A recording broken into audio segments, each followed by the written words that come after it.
over the rainbow, way up high, and the dreams that you dream of once in your lullaby.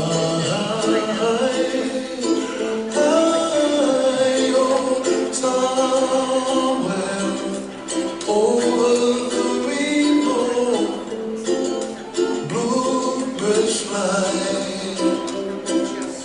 and the dreams that you dream of, dreams really do come true. Someday you wish upon a star, wake up with clouds are far behind. Be where trouble melts like landing drops, high above the chimney top. That's where you find me, oh, somewhere over the rainbow. Bluebirds fly, and the dream that you did to, oh why can't I?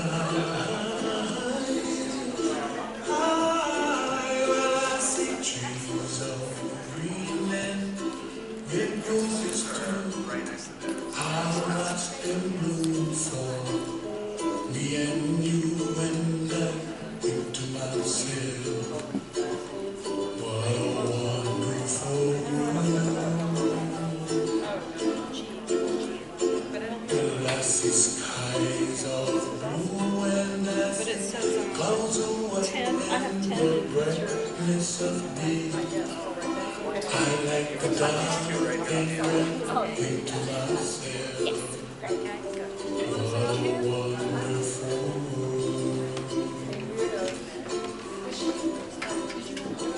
The colors Oh, I'm sorry. Oh.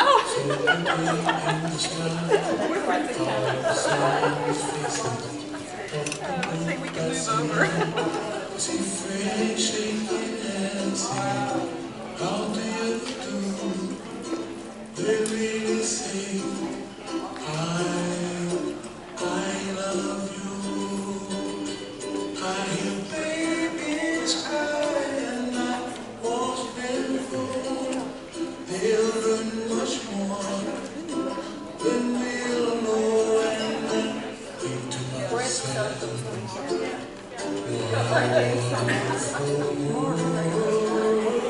Hi, how are you? Good, how are you? Are you in charge of filming? I'm videoing this. I did last night. I'm doing it again tonight just in case.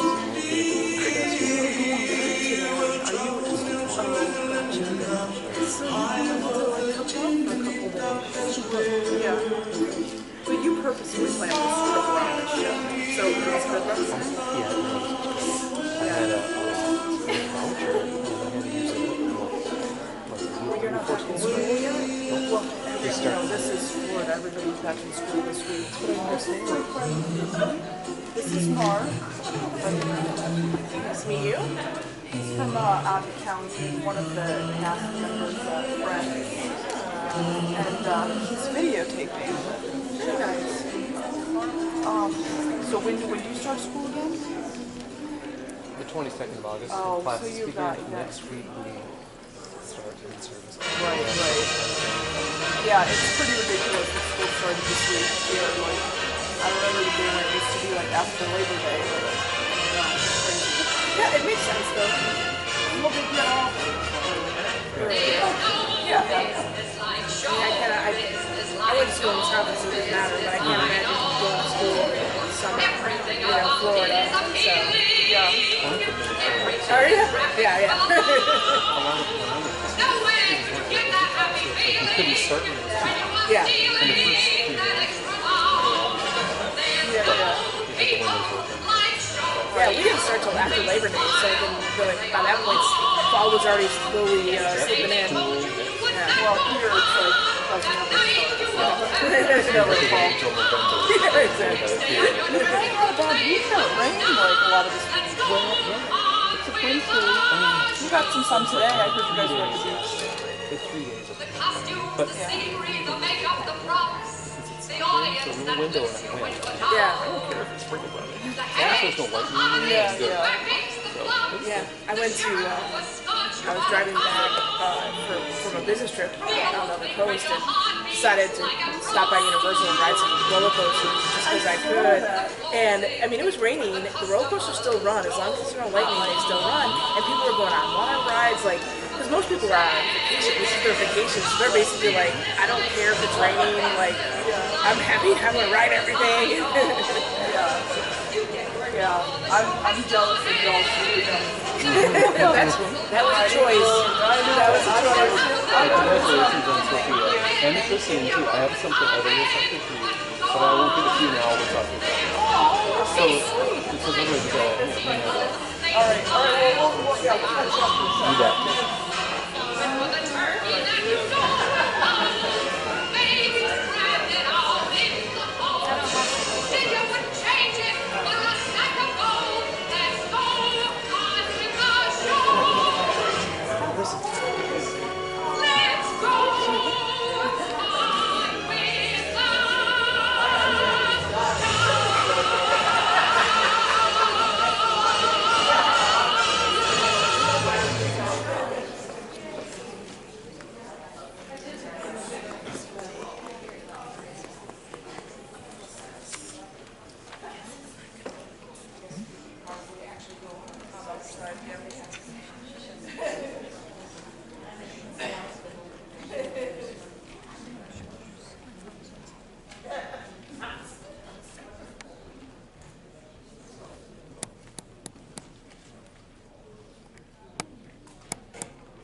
Good evening, ladies and gentlemen, and welcome to the Twelfth Springs Performing Arts Center.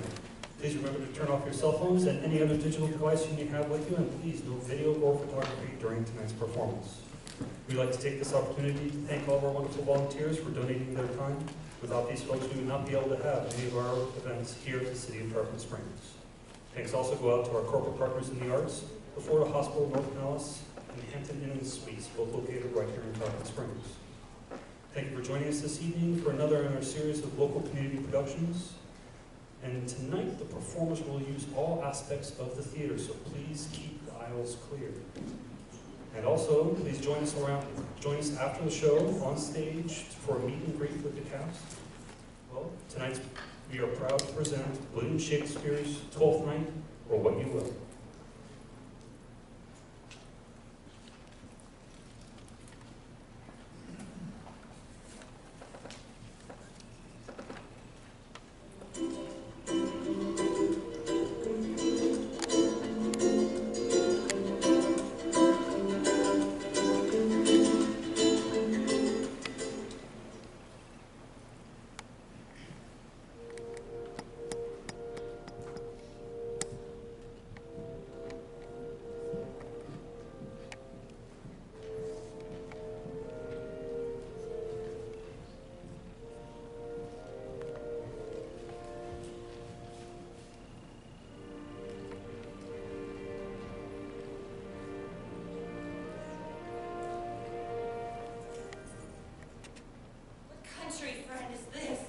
This is Illyria, lady. What should I do in Illyria? My brother, he is in Elysium. Perchance he is not drowned. What think you, sailor? It is perchance that you yourself were saved. Oh, my poor brother. And so perchance may he be. True, true, madam. And to comfort you with chance, assure yourself, after our ship did split, and you and those poor numbers saved with you hung on our driving boat, I saw your brother, most provident in peril, bind himself, courage and hope both teaching him to practice, to a strong mast that lived upon the sea, where, like Orion on the dolphin's back, I saw him hold acquaintance with the waves, so long as I could see. For saying so, there's gold. Mine own escape unfolded to my hope, whereto thy voice serves for authority the like of him. Knowest thou this country? Aye, madam, well, for I was bred and born not 3 hours' travel from this very place. Who governs here? A noble duke, in nature as in name. What is his name? Orsino. I have heard my father name him. He was a bachelor then. And so is now, or was so very late. For but a month ago I went from hence, then was fresh and murmur, as you know. What great ones do, the less will prattle of. That he did seek the love of fair Olivia. What's she? A fair, virtuous maid, the daughter of a count who died some 12 months since, and then left her in the protection of his son, her brother, who shortly also died.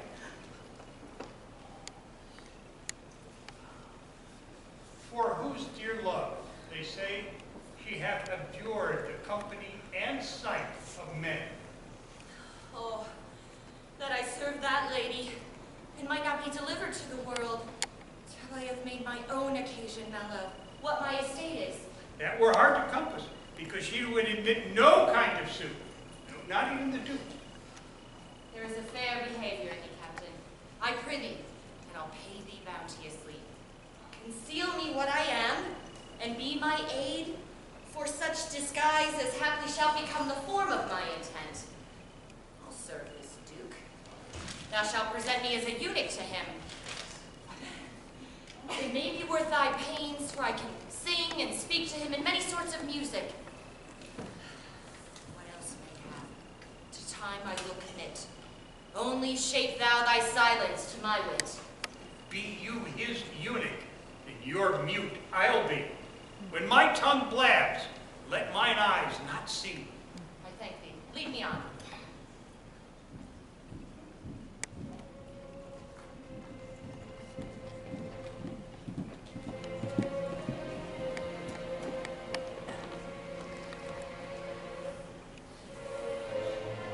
Music, be the food of love.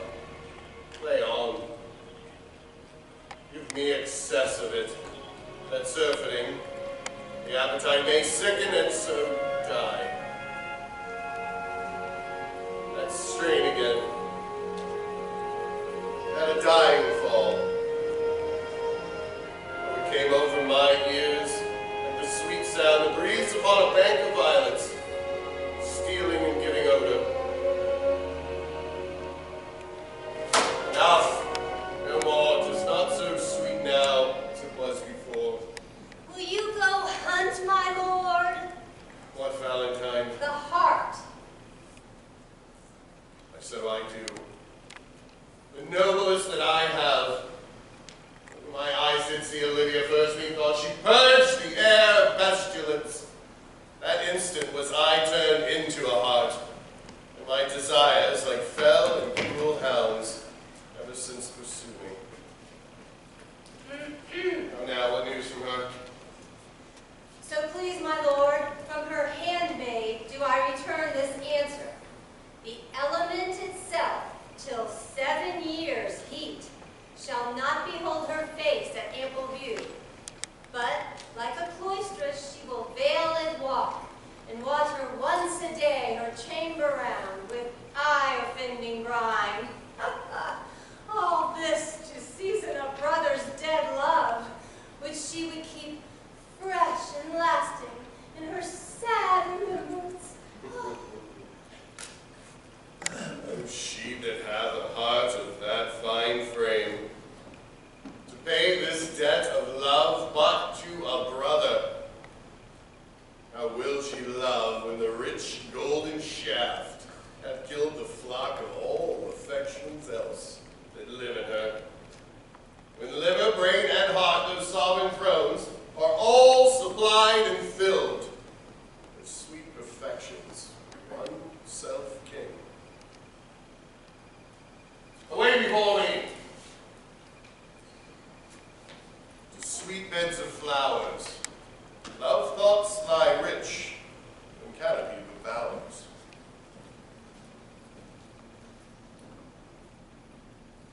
What a plague means my niece to take the death of her brother thus? I am sure care's an enemy to life. By my troth, Sir Toby, you must come in earlier o' nights. Your cousin, my lady, takes great exception to your ill hours. Well, let her accept before accepted. Aye, but you must confine yourself to the modest limits of order.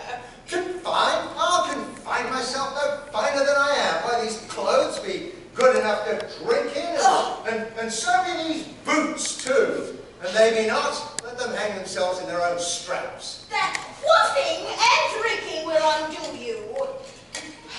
I heard my lady talk of it yesterday, and of a foolish knight that you brought here to be her wooer. Who? Sir Andrew Aguecheek? Aye, he. Why, he's as tall a man as any's in Illyria. What's that to the purpose? Well, he has 3,000 ducats a year. Aye, but he'll have but a year in all these ducats. He is a very fool and a spendthrift. Fine that you say so. He plays the violin again, boys, and speaks 3 or 4 languages, word for word, with that book, and hath all the good gifts of nature. He hath indeed.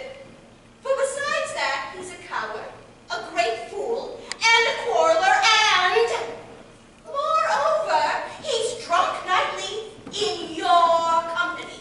Oh, drinking healths to my niece, and I'll drink to her as long as there's a passage in my throat, and drink in Illyria. What wench? Oh, Castigliano Bulgo, here comes Sir Andrew Agueface. Sir Toby Belch. How now, Sir Toby Belch. Sweet Sir Andrew. Bless you, fair shrew. And you too, sir. Accost, Sir Andrew, accost. What, lad? My niece's chambermaid. good mistress and cost, I desire better acquaintance. My name is Mary, sir. Good mistress Mary. You mistake, knight. The cost is board her, front her, woo her, assail her. By my troth, I would not undertake her in this company. Is that the meaning of a cost? Fare you well, gentlemen. And thou that part so, Sir Andrew, wouldst thou might never draw sword again. And thou that part so, mistress, I would I might never draw sword again. Fairly, do you think you have fools in hand? Sir, I have not you by the hand. Mary, but you shall have, and here is my hand. Aye, sir, and thought is free. Therefore I pray you, bring your hand to the buttery bar and let it drink. Wherefore, sweetheart, what is your metaphor? It's dry, sir. I think so. I am not such an ass, but I can keep my hand dry. But what is your jest? It's a dry jest, sir. Are you full of them? Aye, sir. I have them at my fingers' ends. Mary, I let go your hand. I am barren. Oh, knight, thou lackst a cup of canary. When did I see thee so put down? Never in your life, I think. Unless you see canary put me down. Methinks sometimes I have no more wit than a Christian. Or an ordinary man has. But I am a great eater of beef, and I believe that does harm to my wit. No question. And I thought that I'd forswear it. I'll ride home tomorrow, Sir Toby. Pourquoi, dear knight? What is pourquoi? Do or not do? I would I had bestowed that time in the tongues that I have in fencing, dancing, or bear baiting. Had I but followed the art. Then hadst thou had an excellent head of hair? Why, would that have mended my hair? Oh, past question. Thou seest it will not go by nature. But it becomes me well enough. Does it not? Excellent. Hangs like flax on a distaff. And I hope to see a hussy take thee between her legs and spin it off. I'll home tomorrow, Sir Toby. Your niece will not be seen. Or if she be, it's 4 to 1, she'll none of me. The Count himself, here hard by, woos her. Oh, she'll have none of the count. She'll not match above her degree, neither in years nor age nor wit. I could swear it. Tut, there's life in it, man. I'll stay a month longer. I'm a fellow of the strangest mind in the world. I delight in mass, in revels, sometimes altogether. Art thou good at these kickshaws this night? As any man in Illyria, whatsoever he may be, under the degree of my betters, and yet I will not compare with an old man. And what is thy excellence in a galliard, knight? Faith, I can't cut a caper. Oh, I cut the mutton to it. And I think I have the back trick, simply as strong as any man in Illyria. I did think, by the excellent constitution of thy leg, that it was formed under the star of a galliard. Aye, 'tis strong, and it does indifferent well in a brown-colored stone. Shall we set about some revels? What shall we do else? Were we not born under Taurus? Taurus, that's sides and heart. No, sir. It is legs and thighs. Let me see the caper. Come on. Ha, ha. Excellent, excellent. Ha, ha, excellent.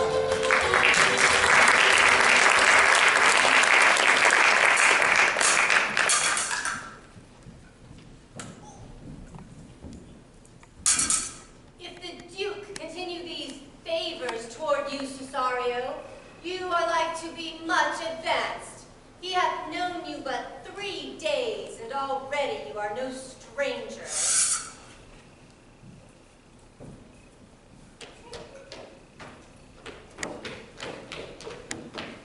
You either fear his humor or my negligence that you call in question the continuance of his love. Is he inconstant, sir, in his favors? No. Believe me. I thank you. What hold the count? Sario, On your attendance, my lord, here. stand you while aloof.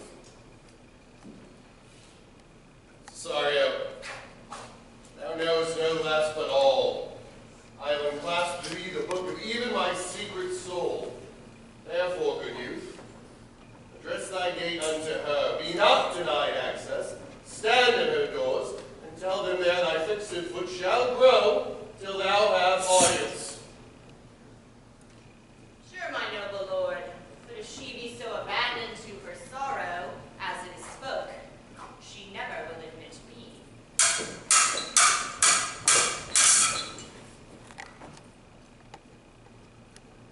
And be clamorous, and leap all civil bounds, rather than make unprofited return.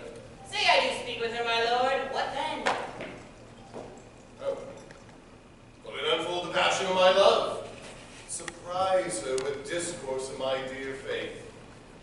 Become thee well to act my woes. She'll tend it better in thy youth than in nuncios of more grave aspect. I think not so. Dear lad, believe it. They shall yet belie thy happy years that say thou art a man. Diana's lip is not more smooth than Rubius. Thy small pipe, says the maiden's organ, shrill and sound. And all is semulative, a woman's part. I know thy constellation is right apt for this affair. Prosper well in this. Thou shalt live as freely as thy lord. All his fortunes thine. For I myself am best when least in company. I'll do my best to woo your lady. Yet a barkful strife, whoe'er I woo myself would be his wife.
Take the fool away. Do you not hear, Fabian? Take away the lady. Go to! You're a dry fool. I know more of you. Besides, you grow dishonest. Two faults, Madonna, that drink and good counsel will amend. Anything that's mended is but patched. Virtue that transgresses is but patched with sin, and sin that amends is but patched with virtue. The lady better take away the fool, therefore I say again, take her away.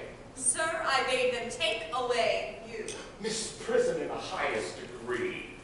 Lady, I wear not motley in my brain. Good Madonna, give me leave to prove Dexterously, good Madonna. Make your proof.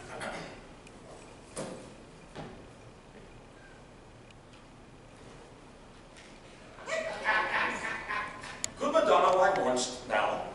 Good fool, for my brother's death. I think his soul is in hell, Madonna. I know his soul is in heaven, fool. The more fool, Madonna, to mourn for your brother's soul being in heaven. Take the fool away. What think you of this fool, Malvolio? Doth he not bear? Yes, and shall do till infirmity shake him. Infirmity that decays the wise doth ever make the better fool. God send you, sir, a speedy infirmity. What a better increase in your folly. Sir Toby will be sworn I am no fox, but he will not pass his word for tuppence that you are no fool. How say you to that, Malvolio? I marvel your ladyship takes delight in such a barren rascal. I saw him put down the other day by an ordinary fool, with no more brain than a stone. But look you now, he is out of his guard already. Unless you laugh and minister occasion to him, he is dead. No, I protest. I take these wise men that crow so at these set kind of fools no better than the fool's sayings. Oh, you are sick of self-love, Malvolio, and taste with a distempered appetite.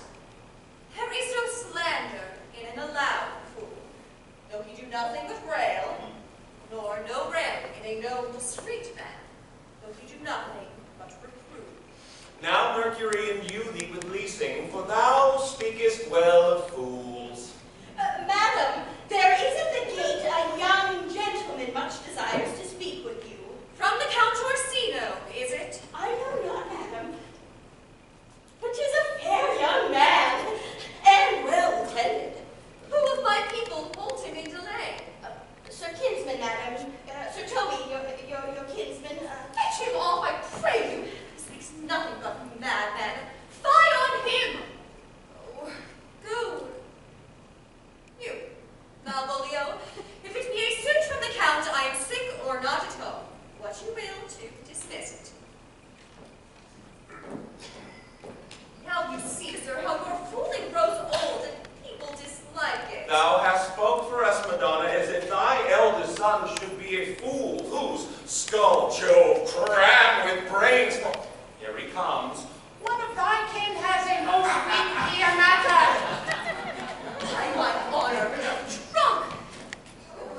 What is he at the gate, cousin? Gentlemen? Gentleman. What gentleman? Gentlemen here.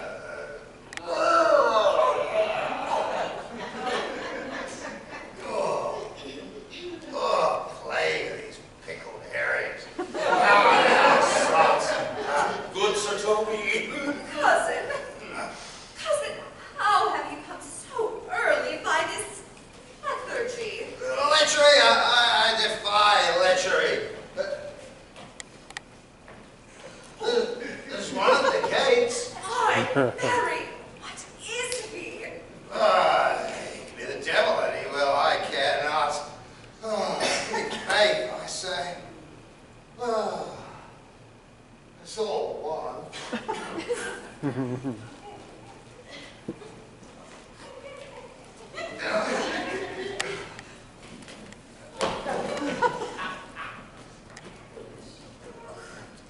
What's a drunken man like fool? Like a drowned man, a fool, and a madman. One draught above heat makes him a fool. The second mads him, and a third, glug, glug, glug, drowns him. Go thou and seek the crowner, and have him sit my cuz, for he is in the third degree of drink. He is drowned. Go look after him. He is but mad yet, Madonna. And the fool shall look to the madman.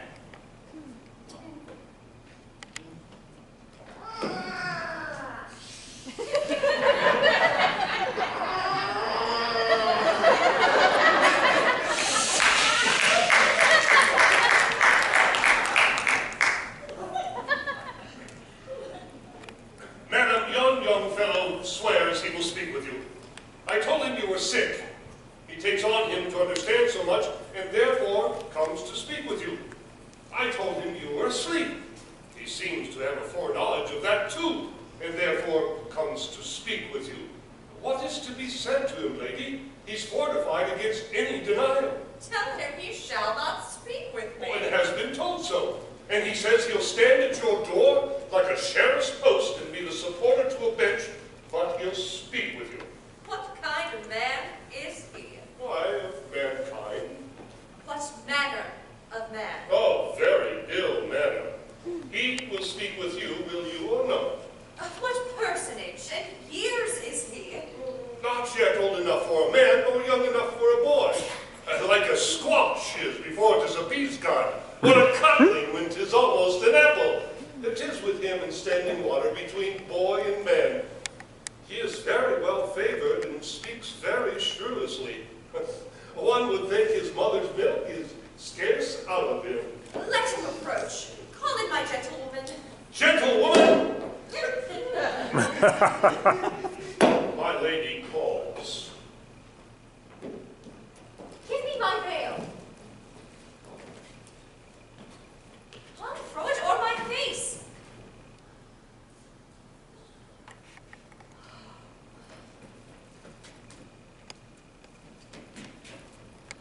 We'll once more hear Orsino's embassy.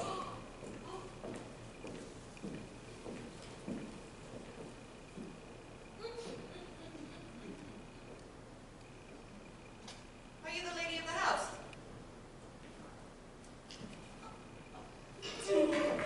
Speak to me. I shall answer for her. Your will, most radiant, exquisite, and unmatched beauty. I pray you, tell me if this be the lady of the house, for I never saw her. I would be loath to cast away my speech. For besides that it is excellently well penned, I have taken great pains to con it.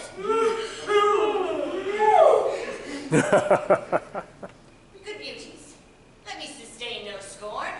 I am very comfortable even to the least sinister usage. Whence came you, sir? I can say little more than I have studied, and that question's out of my part. Good gentleman, give me modest assurance if you be the lady of the house, that I may proceed in my speech. Are you a comedian? No, my profound heart. And yet by the very fangs of malice I swear, I am not that I play. Are you the lady of the house? If I do not usurp myself, I am. Most certain if you are she, you do usurp yourself. For what is yours to bestow is not yours to reserve. But this is for my commission. I will on with my speech in your praise and show you the heart of my message. Come to what's important in it. I forgive you the praise. Alas, I took great pains to study it, and 'tis poetical. 'Tis more the like to be famed. I pray you, keep it in. I heard you were saucy at my gates, and allowed your approach rather to wonder at you than to hear you. If you be not mad, be gone. If you have reason, be brief. 'Tis not that time of mood with me to make one in so skipping a dialogue. Will you hoist sail, sir? Well, here lies your way. Arr! No, good swabber. I am to hull here a little longer. Tell me your mind. I am a messenger. Sure, you have some hideous matter to deliver, and the courtesy of it is so fearful. Speak your office. No overture of war, no taxation of homage. I hold the olive in my hand. My words are as full of peace as matter, yet you begin rudely. What are you? What would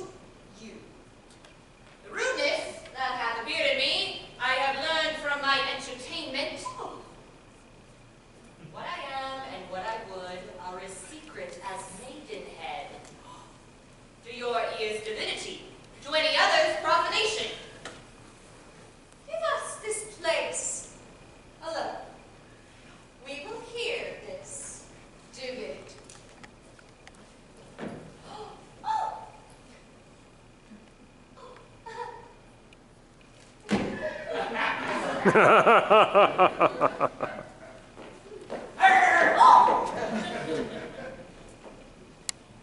sir, what is your text? Dear lady, A comfortable doctrine, and much may be said of it. Where lies your text? in Orsino's bosom. In his bosom. In what chapter of his bosom? To answer by the method, in the first of his heart. Oh, I have read it. It is heresy. Have you no more to say? Dear madam, let me see your face. Have you any permission from your lord to negotiate with my face? You are now out of your text, but we'll draw the curtain and show you the picture. Look, you, sir, such a one I was this present, is it not well done? Excellently done, if God did all. Wind and weather!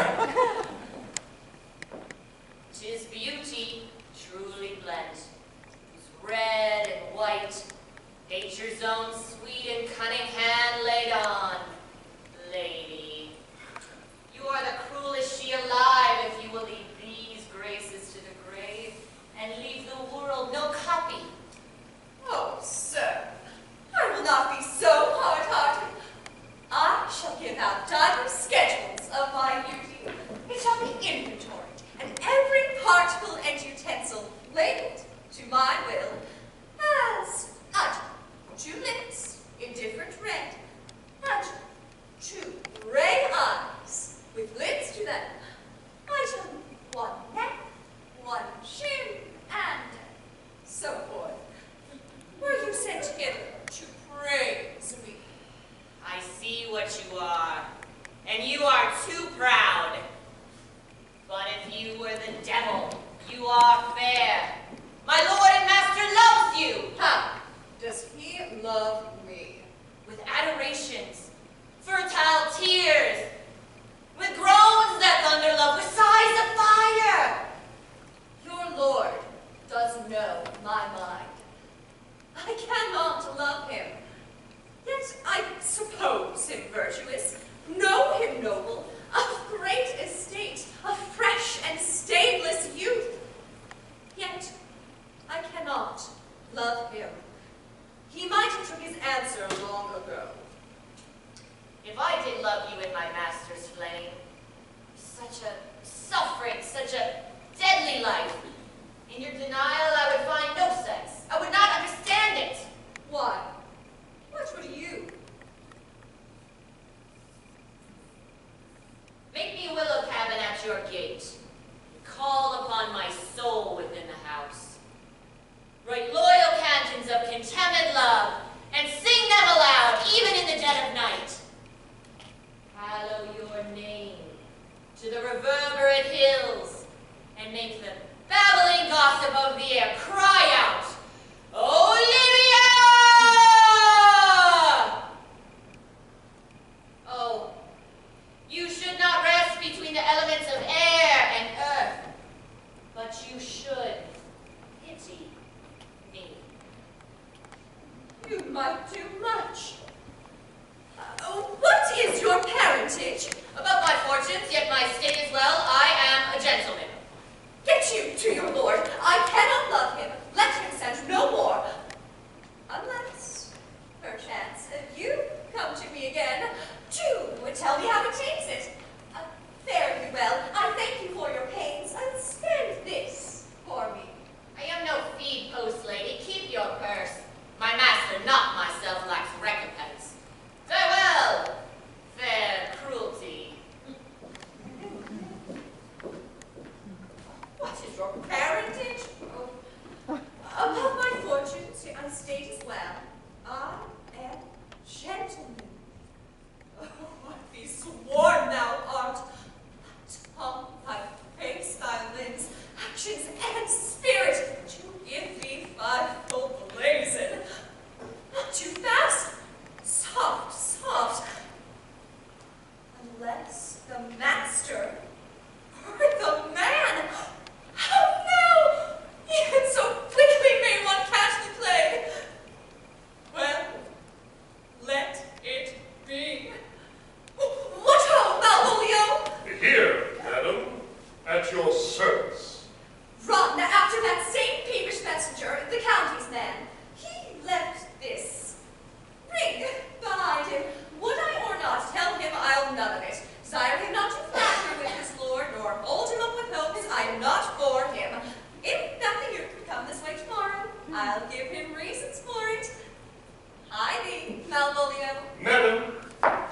will.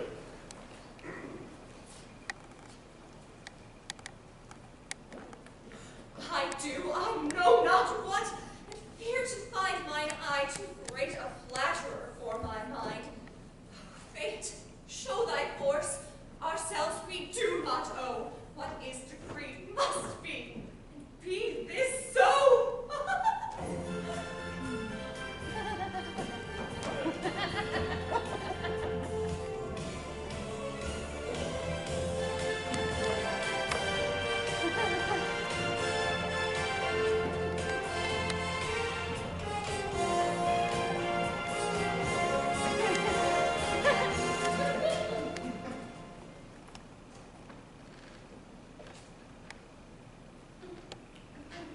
Were not you even now with the Countess Olivia? Even now, sir, on a moderate pace, I have arrived but hither. She returns this ring to you, sir. You might have saved me my pains to have taken it away yourself. She adds, moreover, that you should put your lord into a desperate assurance she will none of him. And one thing more, that you never be so hardy to come again in his affairs, unless it be to report your lord's taking of this. Receive it so. She took the ring of me, all none of it. Oh, come, sir, you peevishly threw it to her, and her will is it should be so returned.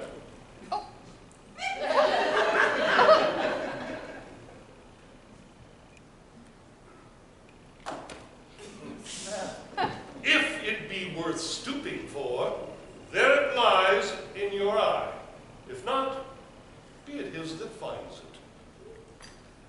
She left no ring with me. What means this lady? Oh, fortune forbid my outside hath not charmed her. She made good view of me. Indeed, methinks so much that her eyes had lost her tongue, for she did speak in starts, distractedly. She loves me, sure. The coming of her passion invites me in this. Churlish messenger. None of my lord's ring? Why, he sent her none. I am the man.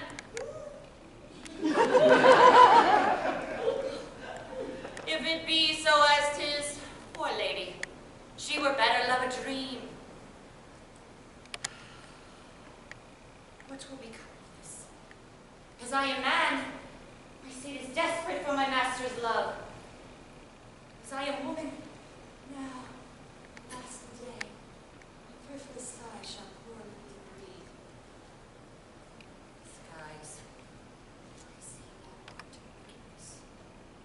An pregnant enemy that does much. How will this fash? My master loves her dearly, and I, poor monster, fond as much on him, and that she, mistaken, seems to dote on me. Oh, I don't know.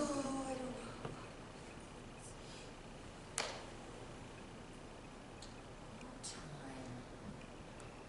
Thou must untangle this, not I. It's too hard a knot for me to untie.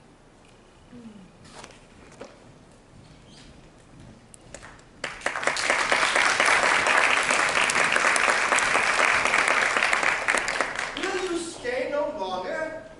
Nor will you not that I go with you? By your patience, no. My stars shine darkly over me. The malignancy of my fate might perhaps distemper yours. Therefore I shall crave of you your leave, that I may bear my evils alone.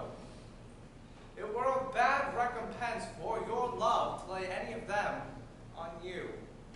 Let me yet know of you whither you are bound. No sooth, sir. My determinate voyage is mere wandering. But I perceive in you so excellent a touch of modesty that you will not extort from me what I am willing to keep in. Therefore, it charges me in manners the rather to express myself. You must know me then, Antonio. My name is Sebastian, which I call Rodrigo. My father was that Sebastian of Messalin, whom I know you've heard of. He left behind him myself and a sister, both born in an hour. If the heavens had been pleased, would we had so ended. But you, sir, altered that. For some hour before you took me from the breach of the sea, was my sister drowned. Alas, the day. Lady, sir, though it is said she much resembled me, was yet of many accounted beautiful. Thus far I shall boldly publish her. She bore a mind that envy could not recall fair. She is drowned already, sir, with salt water. Though I seem to drown her remembrance again with more. Pardon me, sir. You're bad entertainment.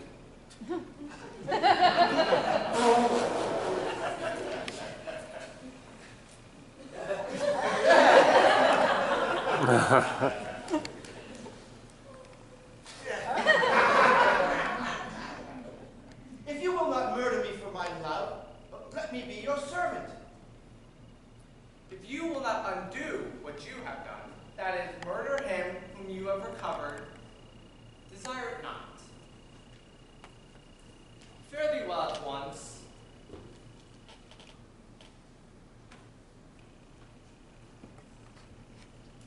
I am yet so near the manners of my mother that upon the least occasion more, mine eyes will tell tales of me. I am bound to the Count Orsino's court. Farewell. The gentleness of all the gods go with you.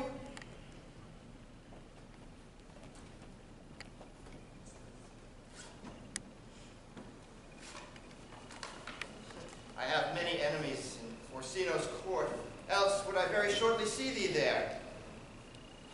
Oh, but come what may, I do adore thee so, that danger shall seem sport, and I shall go.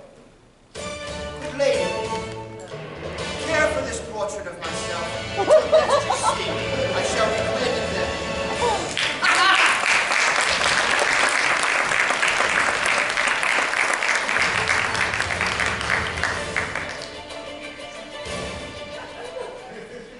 Approach, Sir Andrew, approach. Not to be a bed after midnight is to be up betimes. And to look closer, Jerry, thou knowest?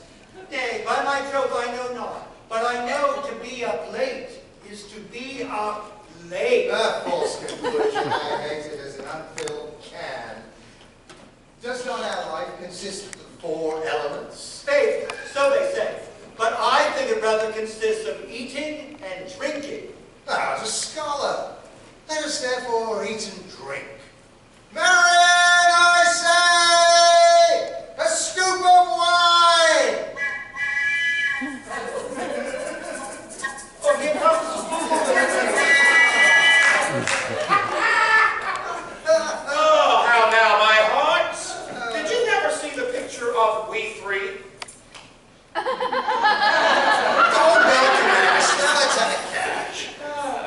By my troth, the fool has an excellent breast. I had rather than 40 shillings. I had such a leg, and so sweet a breath to sing as the fool has. Thou must been very gracious fooling last night, when thou spokest of... Oh, here it is. Hygrochromatous, of the Vapians, passing the equinoctial of Quavers, 'twas very good in faith. Oh, I sent thee 6pence for thy sweetheart. Hadst it? I did in petticoats thy gratillity. For Malvolio's nose is no whipstock.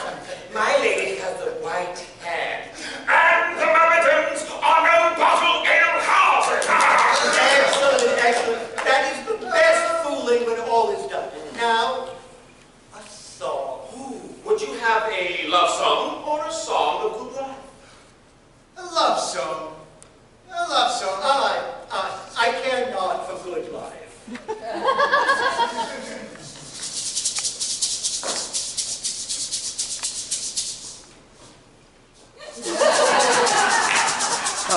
Oh, mistress mine, where are you roaming? Oh, staying here, your true love's coming. Like a single high and low, tree, no further free keeping. Journeys ending, lovers meeting, every wise man's son doth know. Excellent voice. Good, good. What is love? Oh, what is love? Love is not hereafter, present mirth, hath present laughter.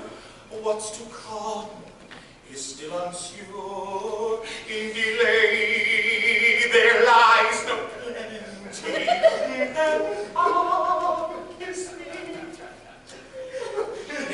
Sweet and when a star will not in you. A star will not in you. A mellifluous voice, as I am true knight. Contagious breath, very sweet and contagious in faith. To hear by the nose it is dulcet in contagion. But shall we make the welkin dance indeed? Shall we do that? And you love me, let's do it. I am dog. By your lady, sir, and some dogs will catch well. That I'll catch thee, thou knave. Hold thy peace, thou knave knight. I shall be constrained then to call thee knave knight. Oh, 'tis not the first time I've constrained one to call me knave. Come, fool, begin. It begins, hold thy peace. I shall never begin if I hold my peace. Hold thy peace, pretty Hold thy peace. Hold thy peace, hold thy peace, thou knave, thou knave.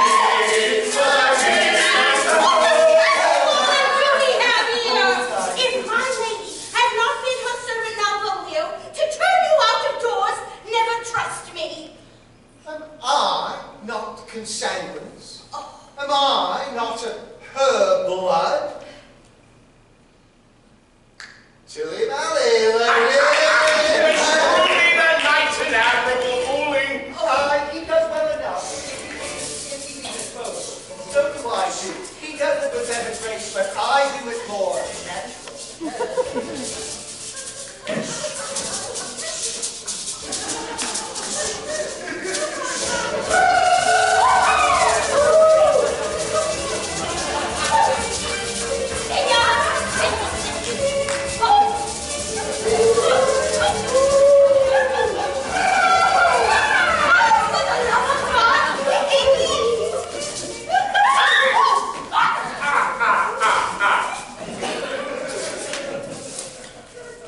My masters, are you mad or what are you? Have you no wit, manners, no honesty, but to gabble like tinkers at this time of night? Would you make an alehouse out of my lady's house, that you squeak out your cosier's catches without any mitigation or remorse of voice? Is there no respect in places, person, or time in you? We did keep time, sir, in our catches. Snack up! Sir Toby, I must be round with you. My lady bade me tell you that though she harbors you as her kinsman, she is nothing allied to your disorders. If you can separate yourself in your misdemeanors, you are welcome to the house. If not, it would please you to take leave of her. She is very willing to bid you farewell. Farewell, dear Harpenines, I must be gone. His eyes do show his days are almost done. Yes, even so. But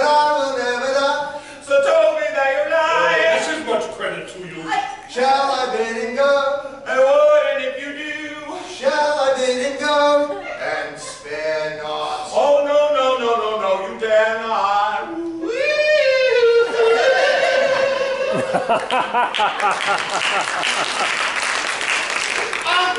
to, sir, ye lie. Art any more than a steward? Dost thou think because thou art virtuous, there shall be no more cakes and ale? Yes, by St. Anne, and ginger shall be hot in the mouth too. Thou art in the right. Go, sir. Rub your chain with crumbs. A stoup of wine, Mariah. Mistress Mary, if you prize my lady's favor and anything more than contempt, you would not give means to this uncivil rule. She shall know of it by this hand.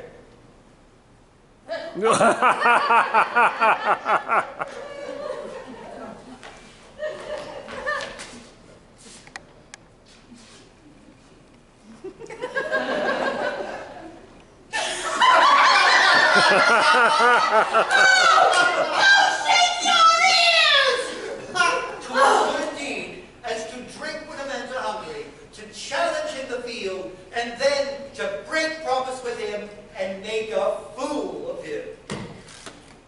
Thou art in the right. Challenge him. I'll write thee a challenge, or I'll carry thy indignation to him by word of mouth. Sweet Sir Toby, be patient for tonight. Since the youth of the Count was today with my lady, she is much out of quiet. As far as Monsieur Malvolio, let me alone with him.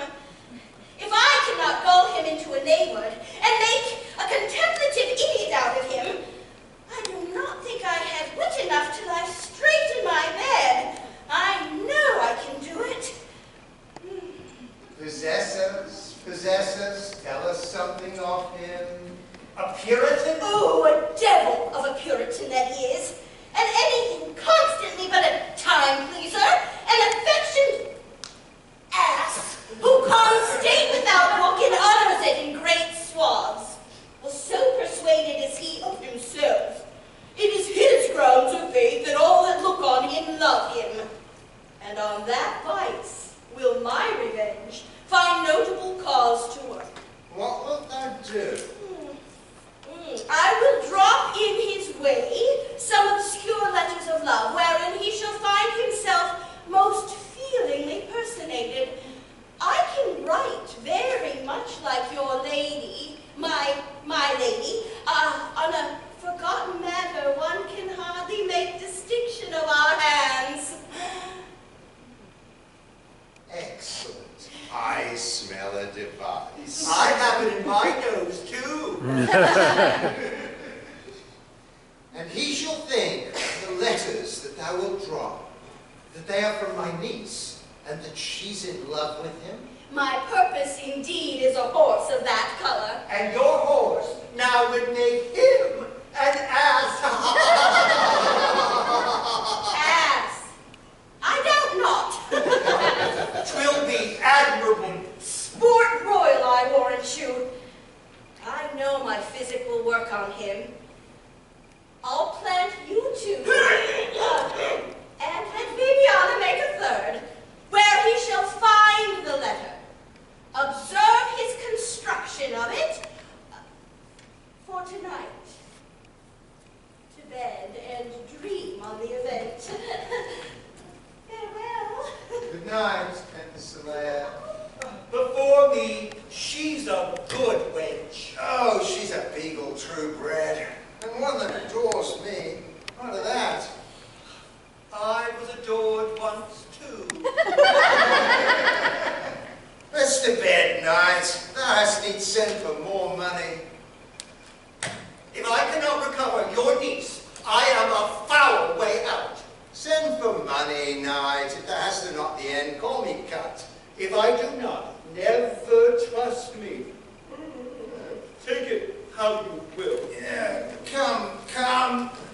I'll go burn some sack. It's too late to go to bed now. Come, Knight. Come.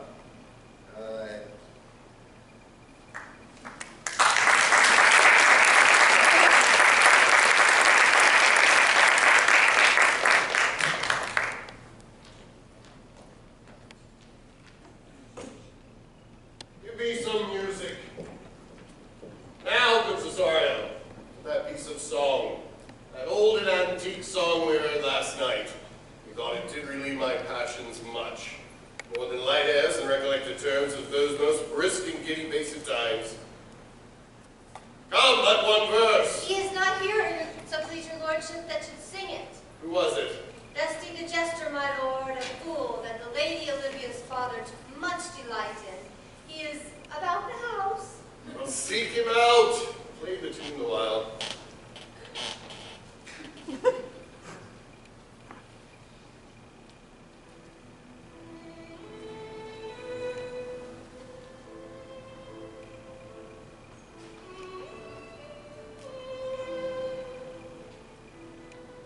Come here, little boy.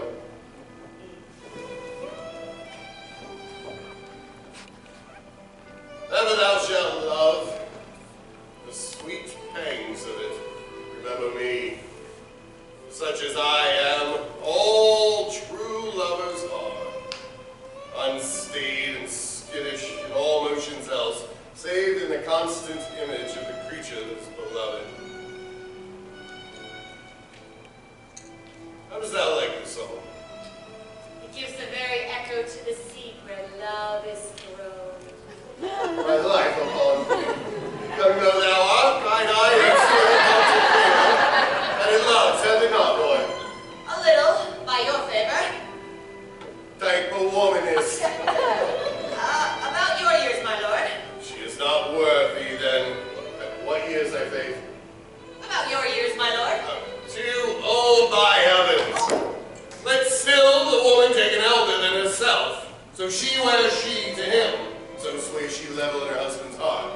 For boy, however we do praise ourselves, our fancies are more giddy and unfirm, more longing, wavering, sooner lost in war than woman's are.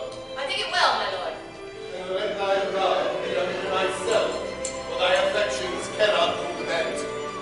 For women are as roses, whose fair flower, being once displayed, doth fall that very hour.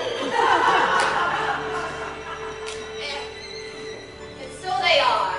Alas, that they are so. To die, even when they to perfection grow. Ah, sir, that song we had last night. Mark and Cesario, it is a silly sooth, and dallies with the innocence of love, like the old age.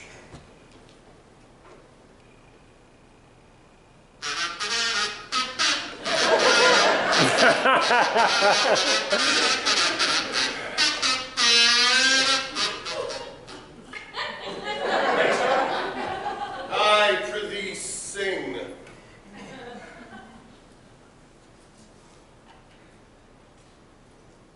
Come away, dead, and in sad cypress let me be laid. Fly away, breath. I am slain by a fair cruel maid. My shroud of white sought home with you carried. My part of them no one so true did share it. Not a flower sweet on my black coffin, let there be strewn. Not a friend greet my poor corpse, where my bones shall be thrown. A thousand sighs to save, maybe where sad true love ne'er find my grave. To weep.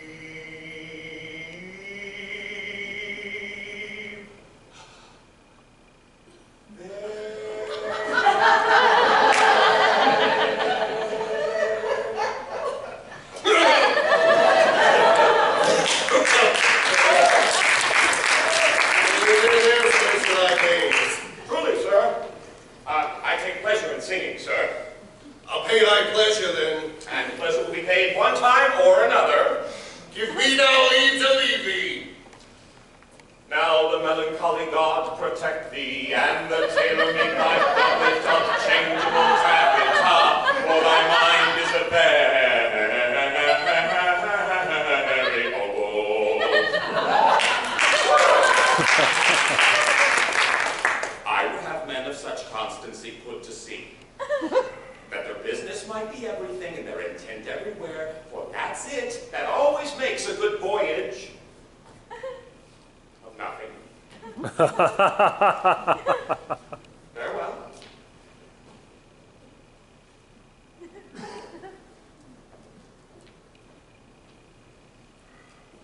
Once more, Cesario, give thee to yon same sovereign cruelty.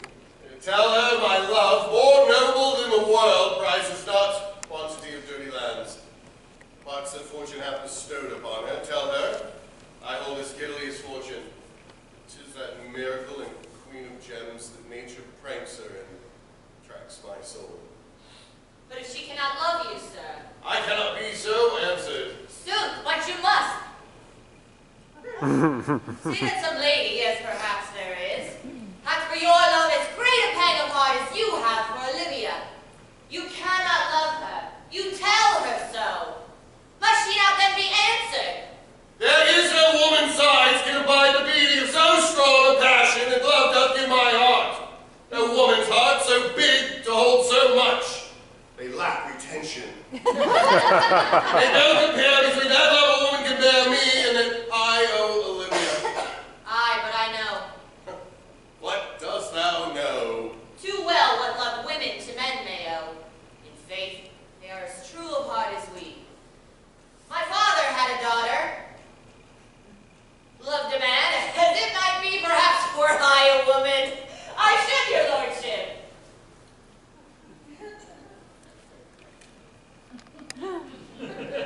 What's her history? A blank, my lord. She never told her love, but let concealment like a worm in the bud feed on her damask cheek. She pined in thought, with a green and yellow melancholy. She sat like patience on a monument, smiling at grief. Was this not love indeed? We men may say more, swear more, but in our shows are more than will. For still we prove much in our vows, but little in our love. But died thy sister her love, my boy. I am all the daughters of my father's house, and all the brothers too, and yet I know not. Sir, shall I to this lady? Aye, that's the theme. To her in haste. Say my love can give no place, bide no denial.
niggardly, rascally sheep-biter come by some notable shame? I would exalt man.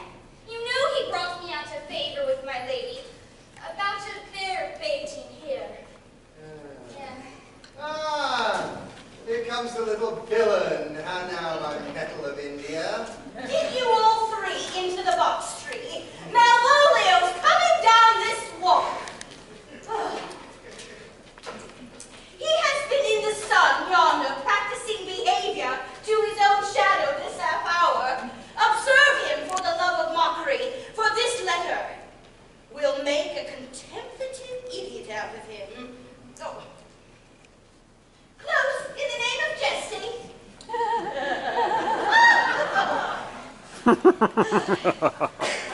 Lie thou there. For here comes a trout that must be caught with tickling.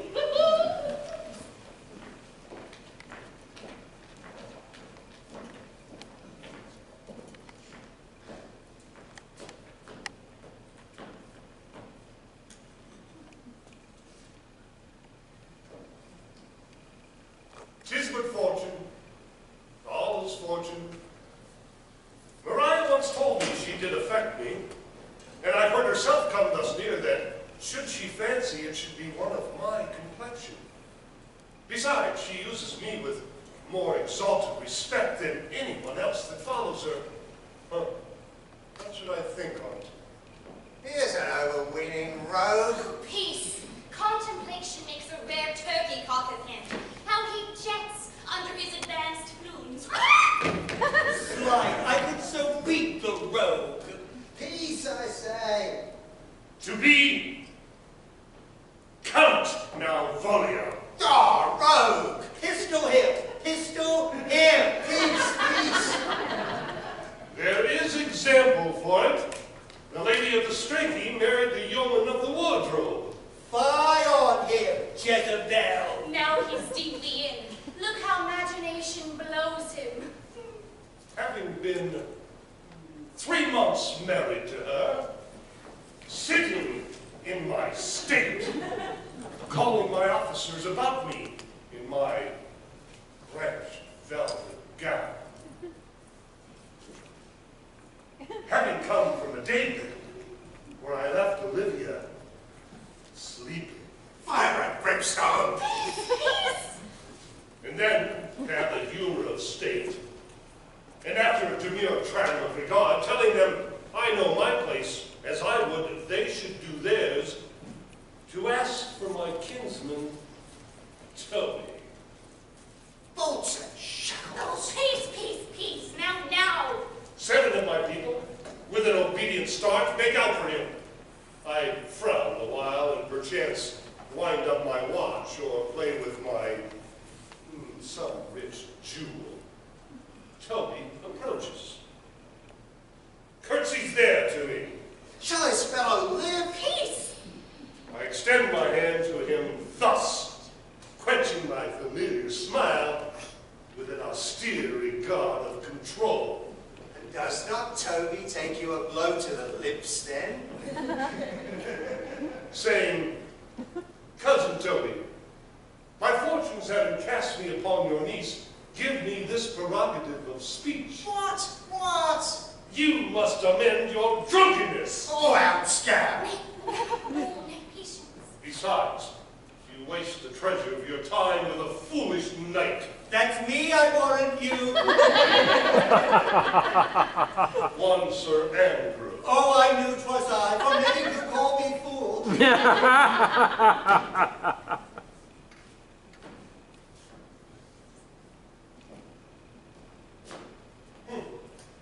What employment have we here?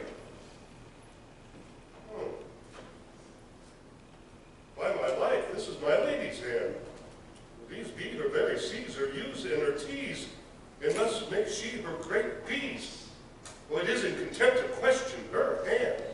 Her C's, her U's, and T's. Why that?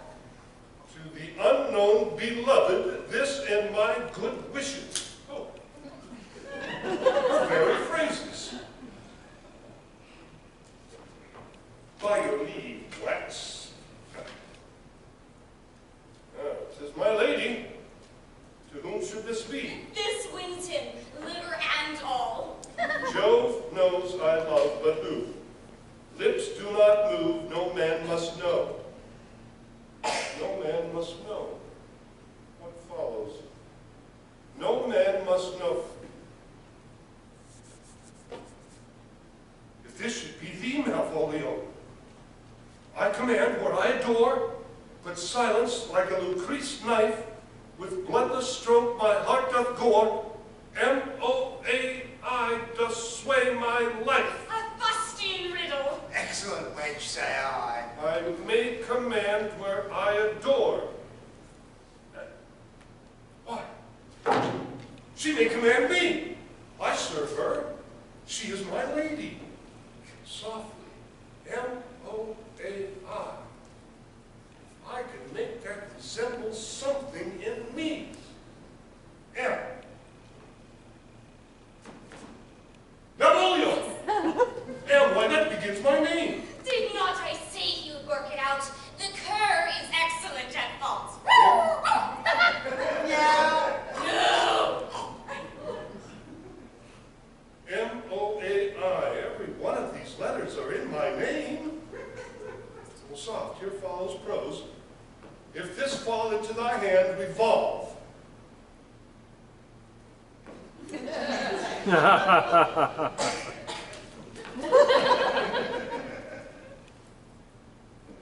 In my stars I'm above thee, but be not afraid of greatness. Some are born great, some achieve greatness, and some have greatness thrust upon them. Be opposite with kinsmen, surly with servants. Let thy tongue tank arguments of state. Put thyself into the trick of singularity.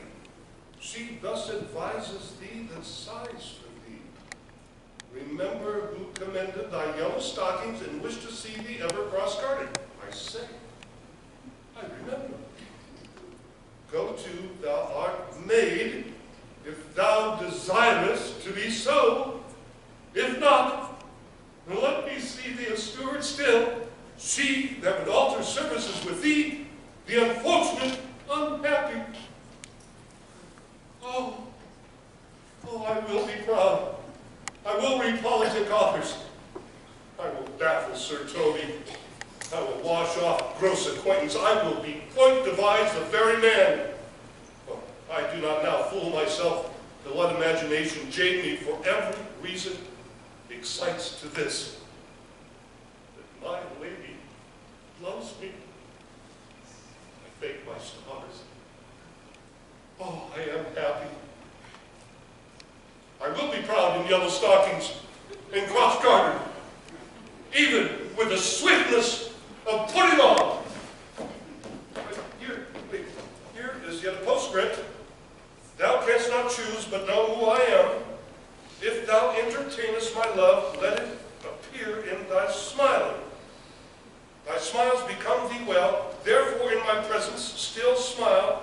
Dear my sweet, I prithee.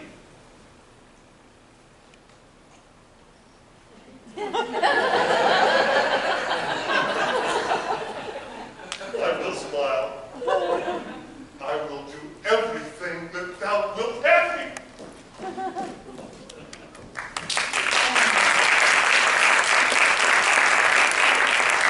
I would not give my part of this sport for a pension of thousands. Oh, I could marry this wench for this device. So could I, too. Here comes my noble gull-catcher. Thou hast put him in such a dream that when the image of it leaves him, he must run mad. Nay, but say true. Does it work upon him? Like aqua vitae with a midwife. Oh, if you will then see the fruits of this sport, mark his first approach before my lady. He will be wearing yellow stockings, which is a colour she abhors, and cross-gartered, which is a fashion she detests. And he will be smiling, which will now be so unsuitable to her disposition, being addicted to melancholy that she is, that it cannot help but make him a notable contempt.